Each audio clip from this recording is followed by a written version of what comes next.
রায়গঞ্জ শহরের বিভিন্ন এলাকায় তোলাবাজি, বাড়ি দখল, ভয়ভীতি প্রদর্শন, একাধিক অভিযুক্ত তৃণমূলের ছাত্র পরিষদের জেলা সভাপতি রন্তু দাসকে গ্রেপ্তার করল রায়গঞ্জ থানার পুলিশ।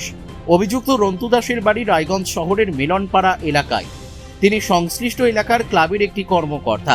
ধৃতের বিরুদ্ধে একাধিক জামিন অযোগ্য ধারায় মামলা রুজু করা হয়েছে।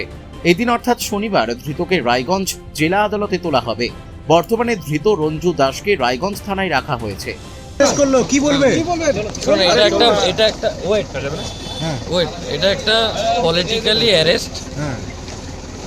একটা আজকের ডেটে আজকে এরকম একটা বিষয় রয়েছে যে আমরা দীর্ঘদিন ধরে একটা দলের সঙ্গে যুক্ত ছিলাম।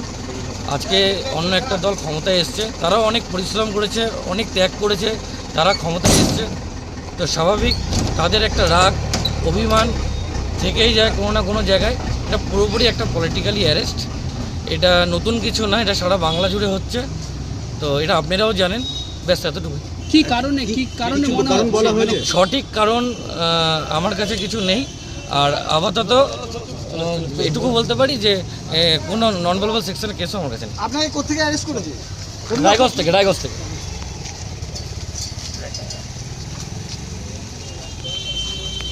রায়গঞ্জ থেকে বিথিকা পালের রিপোর্ট, কুলিক নিউজ।